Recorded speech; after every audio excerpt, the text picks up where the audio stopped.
Welcome to the Michigan Runner Show. Join us each time as we explore the people, the places, and the events that shape our great sport. We're at Running Fit in downtown Traverse City with one of the legends of our sport, Bill Rodgers. Bill was here as part of the Traverse City Track Club's Legends series right before the Frozen Foot race last night, and you actually ran the race today. Tell us what you thought. Yeah, I thought it was great. It was a true kind of cross-country type of experience and everything, but I've been running through the winters for like 40 years, 35 years. Maybe not 40, because I didn't really run through the winter when I was a beginning runner. But it was great. There was a big crowd of people there. I ran nice and steady, kind of a training pace, and beautiful area.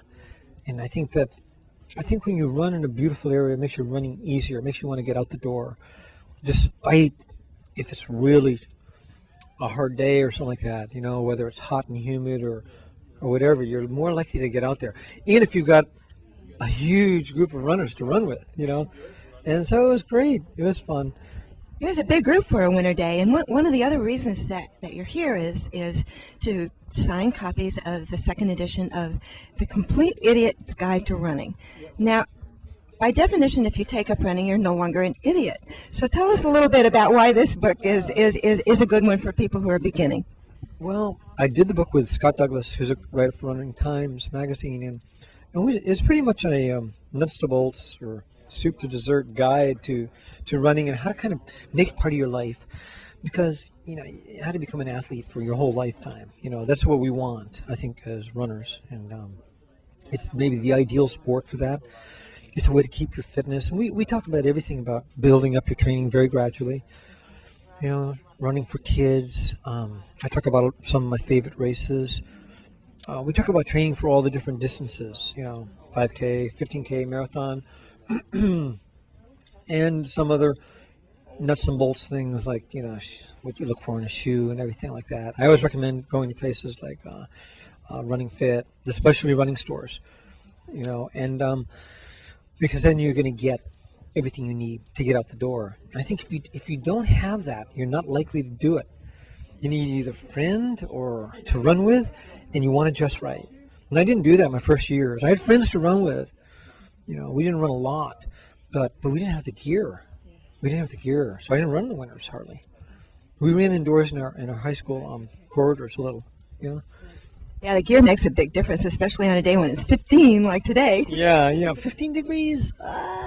But I was never cold. I had a Gore-Tex jacket, and it was no problem. No, except for maybe when the wind came gusting off the bay. Yes. Then that was, I said, I'm going to get a headache. It made us all run faster, though, didn't it?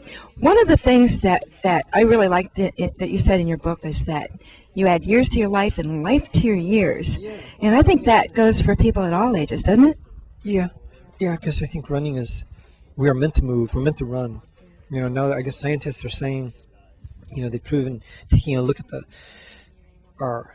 biological or historical evolutionary record, humans, we have a long Achilles tendon to store energy, we have tremendous endurance, we can outrun a horse or 50 miles, something like that, we can keep going and going. We have great strength, we can build our hearts and everything. We perspire really well. A lot of animals don't, and we can handle the heat.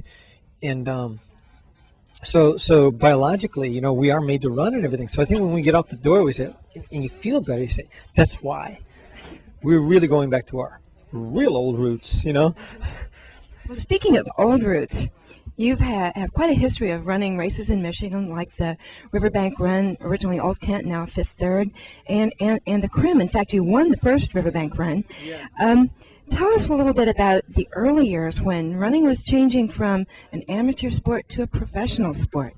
It was very tricky. At first, of course, I was running as a high schooler in the 60s, and in college, ran cross-country and track and everything. That was one world. And then when I got to road racing, I started aiming for the marathon. As the running boom came, there created a market for companies like Nike and, Adidas is already there, but other companies like Reebok got their start, New Balance, and so I think it was just a simple matter of kind of market forces, but it was very hard because a lot of people didn't, in events like the Boston Marathon, they did not want to change the race. They didn't want to give prize money to the runners.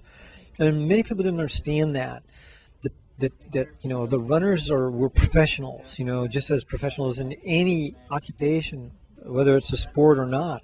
And why shouldn't they be compensated for their skill, their hard work, So it took a while to fight that, And but the road race, there was a group was formed, which one of the members was top Michigan guy, Greg Meyer. He was instrumental in forming the Road Racing Association of Athletes, and so that group kind of broke open the sport, and it really revolutionized track and field, marathoning, and road racing worldwide. So today, you have the best men and women in the world being paid prize money, like Paula Radcliffe from England, who just ran New York City Marathon, or Dina Castor of the United States. So all the top runners now can make a really good living, and they can stay at the sport and keep lifting the sport. It's all good. They're building on some of the things that you did, but it wasn't easy because I know I guess it was called the Amateur Athletic Union, really had rules that said if you were in a prize money race, you'd be banned. How'd you deal with that? Well, in fact, you're right, because track and field is an Olympic sport, like swimming or gymnastics. But in this sport, markets were developing. Shoes were being sold, things like this, and race directors would pay us. You were allowed to get your travel expenses, like your airfare or something like that, but then they would start to say, well, we'll bring in your wife and we'll pay you for a week to come here to London. You could have a vacation, and then it went on from that. So they've always actually paid the top competitors in every sport what they called under the table. But I felt that was demeaning. That's not right. Why shouldn't we be paid like everyone else? Was my point of view. So it took a while to change, but I think the old guard that controlled that sport, they weren't really, they weren't athletes themselves. They certainly weren't runners, and I think every runner who gets out there understands how challenging the sport is, and recognizes that it would look how the sport has come. Now we're into the second revolution of running, the second level, and more people are out there than ever before. And I think that's partly because money came into the sport.